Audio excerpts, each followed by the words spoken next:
जय हिंद दोस्तों। इस वीडियो में हम बात करेंगे ऑनलाइन गैम्बलिंग के लिए जो भारत सरकार बिल लेके आई है, लोकसभा में पास भी हो चुका है उसकी। तो जैसा आप देख सकते हैं, इस बिल का नाम है ऑनलाइन खेल संवर्धन और विनियमन विधेयक 2025, और इसको इंग्लिश में हम कहते हैं the promotion and regulation of online gaming bill 2025, और ये इसका हिंदी वर्जन है।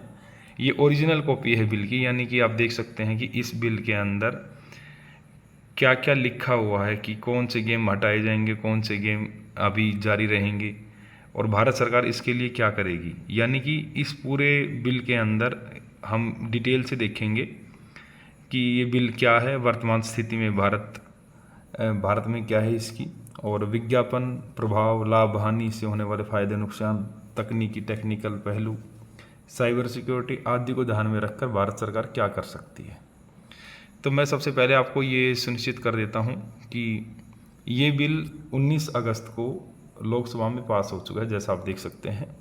और अश्विनी वैष्णव जो भारत के रेल मंत्री भी हैं और इंफॉर्मेशन एंड ब्रॉडकास्टिंग मिनिस्टर भी हैं, यानी कि सूचना और प्रसारण मंत्री भी हैं, उनके यहाँ पे मतलब नाम लिखा हुआ है। तो ये ऑफिशियल बिल है। इस बिल की कॉपी अगर आपको चाहिए हिंदी और इंग्लिश दोनों में, तो मैंने टेलीग्राम चैनल पे डाल दी है, आप वहाँ से डाउनलोड कर सकते हैं। तो सबसे पहले मैं आपको बता देता हूँ कि इस बिल में 6 चैप्टर हैं टोटल, यानी कि 6 अध्याय हैं, और हर में इस बिल को डिफाइन किया गया है कि ये है क्या। लेकिन उससे पहले मैं आपको ये बता देता हूँ कि भारत सरकार ये बिल लेकर के क्यों आई।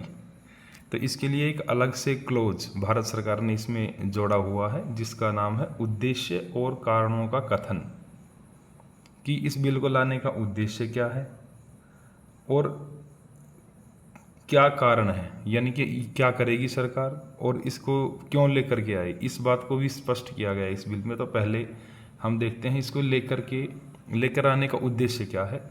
तो हाल ही के वर्ष में, यानी कि अभी कुछ पिछले कुछ सालों में सूचना और संचार प्रौद्योगिकी के अभूतपूर्व विस्तार, भाई आप लोग देखते हैं कि इंटरनेट इतनी तेज़ी से बढ़ा है और इंफॉर्मेशन टेक्नोलॉजी की भी जो डिमांड बहुत ज़्यादा बढ़ी है।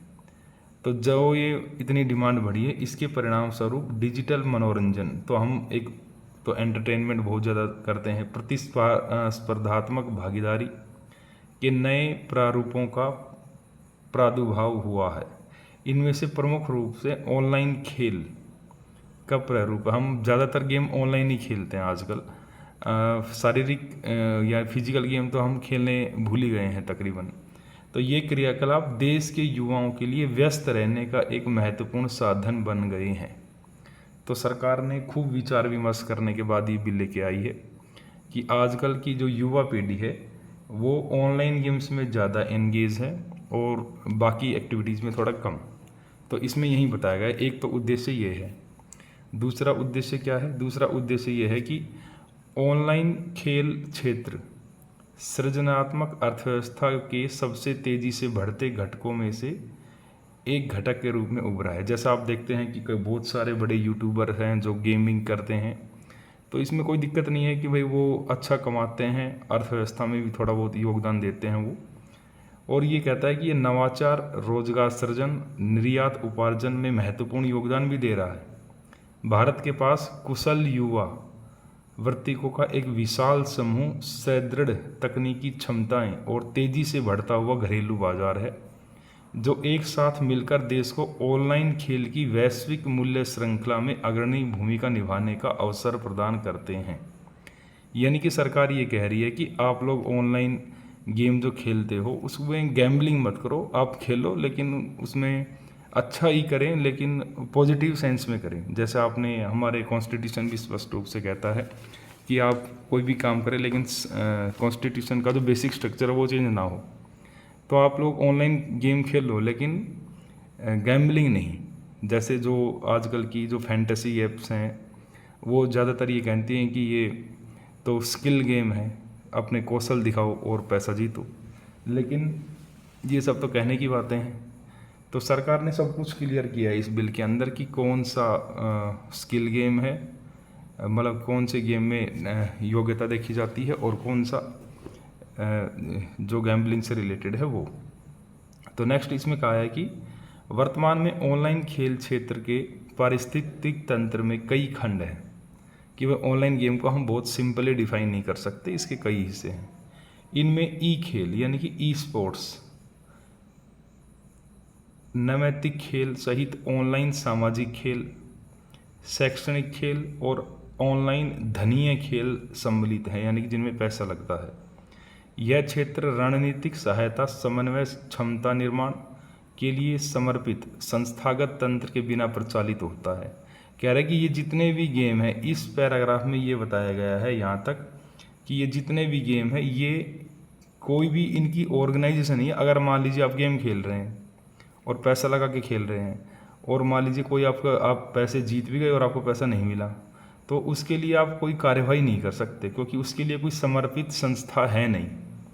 तो एक समर्थकारी विधिक कार्य ढांचे के अभाव ने कह रहा है कि एक कानूनी प्रक्रिया होनी चाहिए कि किसी के साथ अगर इसमें कुछ गड़बड़ होती है या कोई अनुचित घटना होती है तो इसके विकास और विशेष प्रशिक्षण के उपबंध और इस क्षेत्र में उभरती हुई प्रौद्योगिकी कि भाई ये ग्रो भी बहुत तेजी से कर रहा है और प्रतिकूल रूप से प्रभाव डाला, इसलिए नीति निर्माण, इसलिए इस मुद्दे पर नीति का निर्माण यानी कि पॉलिसीज तो बननी ही चाहिए और विनियोजन पारदर्शी, सब कुछ क्लियर होना चाहिए, ट्रांसपेरेंट होना चाहिए और जो नीति है उसी हिसाब से चलना चाहिए। बनाने के लिए एक संरचनात्मक तंत्र स्थापित करने की तत्काल आवश्यकता है, यानी कि इस पैराग्राफ में ये कहना चाह रहा है इस बिल के में कि देखो आप खेलना है खेलो, कोई दिक्कत नहीं है, लेकिन खेलने के नियम होंगे। अगर कोई धोखाधड़ी हुई है आपसे, क्योंकि आजकल जो भी आप गेम खेलते हैं, आप जैसे ही कोई एप्लीकेशन डाउनलोड करते हैं तो उसके अंदर आपसे सबसे पहले तो आपके कॉन्टैक्ट्स की परमिशन मांगता है, फिर आपके सारे डिवाइस की परमिशन मांगता है और आप तुरंत दे देते हैं। तो ऐसा करने से आपकी प्राइवेसी को भी खतरा है। तो इसके लिए ज़रूरत है कि एक संरचनात्मक तंत्र स्थापित करने की तत्काल आवश्यकता है। सरकार के मंशा इसके पीछे ये भी है कि इससे थोड़ा सा हम रेवेन्यू भी जनरेट कर सकें। तो अभी तक मैंने 3 पॉइंट बताए हैं। पहला तो ये है कि वे आजकल के टाइम पे ये बहुत तेज़ी से बढ़ रहा है और युवा इसमें ज़्यादा संलग्न रहता है। दूसरा, इसमें ये कहा गया है कि ये आपको आगे बढ़ने का अवसर तो देते ही देते हैं और बहुत बड़ा बाजार है ये, इसमें रोज़गार यानी कि सब कुछ सारी पॉसिबिलिटीज़ हैं, लेकिन इसके अंदर कुछ इसकी कमियां भी हैं। कमियां क्या हैं कि इसके अंदर एक कोई भी ऑर्गेनाइजेशनल ये संरचनात्मक ढांचा नहीं है जो इसके लिए सिक्योरिटी, यानी कि एक तरीके से हम ये कहें कि कोई ऑथेंटिक सोर्स नहीं है जिस पे हम, अगर हमारे साथ धोखाधड़ी हुई तो हम कहीं पे जाके अपनी शिकायत कर सकें। तो इसके लिए सरकार कह रही है कि हम एक सिस्टम बनाएंगे। नेक्स्ट कह रहा है इसके साथ साथ मोबाइल युक्ति, कंप्यूटर, इंटरनेट के माध्यम से ऑनलाइन खेल अनियंत्रित और व्यापक प्रसार कि एक तो ये अनियंत्रित हैं, खूब बढ़ रहे हैं। आजकल आप देखते हो ऑनलाइन लूडो खेलते हो आप, तो पहले ये जुप्पी लूडो था, आज की डेट में 100 लूडो के एप्लीकेशन और बनेगी जिस पे आप ऑनलाइन खेल सकते हो और खूब उनकी एडवर्टाइजमेंट भी आती है। तो ये अनियंत्रित है, अनकंट्रोल्ड है और बहुत तेज़ी से फैल रहा है तथा जमा निधियों के बदले में मौद्रिक आय की प्रस्तावना ने पूरे देश में गंभीर सामाजिक, आर्थिक और मनोवैज्ञानिक परिणामों को जन्म दिया है। इसमें ये कहना चाह रहा है कि इसकी वजह से बहुत सारी दिक्कतें भी क्रिएट हुई हैं कि कई लोग पैसा हार जाते हैं, फिर वो मेंटली थोड़े से डिस्टर्ब हो जाते हैं, तो इससे सामाजिक और आर्थिक समस्याएं भी क्रिएट होती हैं। और ये जो मंच हैं ये प्राय बाध्यकारी और व्यसनकारी व्यवहार को बढ़ावा देते हैं। भाई मान लीजिए आप पैसा जीत गए बहुत सारे और उस पैसे का इस्तेमाल गलत उसमें करोगे आप, जिसके परिणाम स्वरूप वित्तीय बर्बादी यानी कि पैसे की बर्बादी होती है, मानसिक स्वास्थ्य विकार, मेंटली डिस्टर्बेंस, धोखाधड़ी भी होती है कई बार, और शोषण यानी कि हमारा एक्सप्लॉयटेशन यानी कि हरासमेंट भी होता है। तो सरकार का मुख्य उद्देश्य ये है कि इन सारी समस्याओं से निजात पाने के लिए ये बिल लेके आई है सरकार। और नेक्स्ट लाइन में ये कहना चाह रहा है कि इंटरनेट की पहुंच की कम लागत, कि आजकल की डेट में जो इंटरनेट है वो बहुत सस्ता मिलता है, मोबाइल और कंप्यूटिंग युक्तियों और ऐप बहुत सारी हैं और इजीली हम ये अवेलेबल हो जाती हैं। इन खेलों की निर्बाध उपलब्धता से बड़ी संख्या में युवा व्यक्तियों और आर्थिक रूप से कमज़ोर व्यक्तियों पर प्रतिकूल रूप से प्रभाव पड़ा है, यानी कि इसका उल्टा प्रभाव पड़ा है और ये समस्या आक्रामक प्रचार अभियानों के कारण, यानी कि इनकी एडवर्टाइजमेंट भी बहुत ज़्यादा होती है और भी ज़्यादा तेज़ी से बढ़ती है, जिसमें ख्याति प्राप्त व्यक्तियों के विज्ञापनों का उपयोग भी शामिल है। ऐसे मंचों की अपील और पहुंच को बढ़ाते हैं। जैसे आप लोग देखते हो कि एप्लीकेशंस हैं, जैसे ड्रीम 11 है या माई 11 सर्कल है और कोई भी ये एप्लीकेशन हो सकती है, उनकी एडवर्टाइजमेंट करते हैं बड़े स्टार्स। क्रिकेट करते हैं, क्रिकेट के खिलाड़ी करेंगे या सिनेमा जगत से एक्टर करेंगे, तो हम लोग उससे थोड़ा सा प्रभावित होकर भी उसको खेल लेते हैं कि भाई इतना बड़ा आदमी इसका प्रचार कर रहा है तो इसको खेलने में कोई हमारे साथ धोखाधड़ी नहीं होगी और ये तो अच्छा गेम है। लेकिन रिजल्ट जैसा अभी सरकार कह रही है कि काफ़ी दिक्कतों का सामना करना पड़ता है।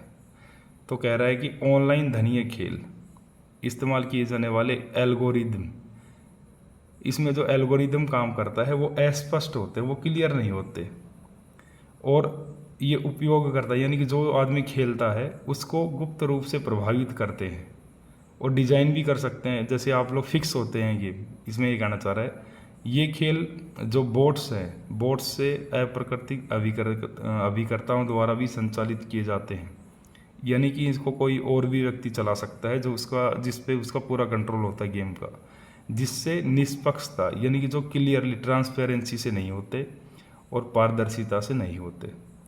तो और इसी वजह से मनोवैज्ञानिक संकट, वित्तीय कठिनाई, पारिवारिक तथा सामाजिक जीवन में व्यवधान के बीच गहरे संबंध को उजागर किया है। यानी कि सरकार ने ये बिल लेकर के आई है, तो सरकार की मंशा बिल्कुल बहुत अच्छी है इसके प्रति, अगर हम इसको पढ़ रहे हैं तो। और सरकार इस पैराग्राफ में इन सब में ये बताना चाह रही है कि इसका लाने का उद्देश्य क्या है और कारण क्या है। तो मेरे ख्याल से आप इसको अच्छे से समझ पाए होंगे कि सरकार ये बिल क्यों लेके आई है। इसमें और भी पॉइंट्स हैं, काफ़ी पॉइंट्स हैं, मैं इसको अभी सारों को नहीं समझा सकता। तो अगर आपको ये पूरा बिल पढ़ना है तो इस पूरे बिल की कॉपी मैंने टेलीग्राम चैनल पर डाल दी है, वहाँ से आप डाउनलोड कर सकते हैं। देख सकते हैं कि 19 अगस्त का ये बिल है। और अश्विनी वैष्णव जो भारत के रेल मंत्री, इंफॉर्मेशन और ब्रॉडकास्ट मंत्री और इलेक्ट्रॉनिक्स और इंफॉर्मेशन टेक्नोलॉजी मिनिस्टर हैं, उनकी सिग्नेचर भी यहाँ पे है। अब हम देखते हैं कि इस बिल में आखिरकार है क्या, सरकार क्या कहना चाहती है। हम चैप्टर्स को बिल्कुल मोटे मोटे तौर पे पढ़ेंगे। तो सबसे पहले तो ये इसमें इसका डिटेल है कि ये है क्या। ये मैंने बता ही दिया कि ये क्यों लेके आया है, और मैं सीधा मेन पॉइंट्स पढ़ूंगा इसके, ताकि आप लोग इसको थोड़ा सा संक्षिप्त रूप से पढ़ें, समझ पाएँ। और अगर आपको ये चाहिए पूरा बिल तो मैंने बताया कि टेलीग्राम से डाउनलोड कर सकते हैं। तो चैप्टर नंबर फर्स्ट में कुछ भी नहीं, चैप्टर नंबर फर्स्ट में है, इसमें है क्या ये बताया गया है। तो जैसे मैंने बता दिया कि इस अधिनियम का संक्षिप्त नाम ये है, ऑनलाइन खेल संवर्धन और अधिनियम 2025, और पूरे भारत में लागू होगा। और इसको डिटेल है कि ये है क्या, आप लोग देख सकते हैं। इसको बहुत लंबा चौड़ा है ये, तो पूरा नहीं समझा सकते इसको अभी, लेकिन मेन उद्देश्य मैंने बता दिया है आपको। अब चैप्टर नंबर 2 में क्या है। चैप्टर नंबर 2 में बताया गया है विकास और मान्यता, कि इसका डेवलपमेंट कितना हो रहा है, भारत सरकार इसका डेवलपमेंट के लिए क्या प्रयास करेगी। जैसे इसमें कहा गया है कि ई क्रीडा, यानी कि ई स्पोर्ट्स से लेकर समर्पित ट्रेनिंग सेंटर खोलेगी सरकार, रिसर्च सेंटर खोलेगी और अन्य संसाधनों की स्थापना भी करेगी। और इसके आगे इसमें कहा गया है कि रजिस्ट्रेशन करने की व्यवस्था भी करेगी सरकार इसमें। और यही है मेन। और तीसरा है प्रतिषेध, यानी कि अब ये बैन है, अब ये मनाही है। कोई व्यक्ति ऑनलाइन पैसे से रिलेटेड खेल सेवा प्रस्ताव नहीं करेगा, कोई आदमी या कोई ऐप इस माध्यम से खेलने के लिए प्रोत्साहन नहीं करेगी और उसमें सहायता नहीं देगा, यानी कि पैसे नहीं देगा, दुष्प्रेरणा नहीं करेगा, आदि, यानी कि इसमें मनाही की गई है चैप्टर नंबर 3 अध्याय नंबर 3 में। नेक्स्ट है चैप्टर 4 में क्या है कि ऑनलाइन खेल प्राधिकरण, कि सरकार इसके लिए कोई ऑनलाइन अथॉरिटी बनाएगी जिसमें इसका रजिस्ट्रेशन वगैरह हो सके और शिकायत दर्ज हो सके इनसे रिलेटेड।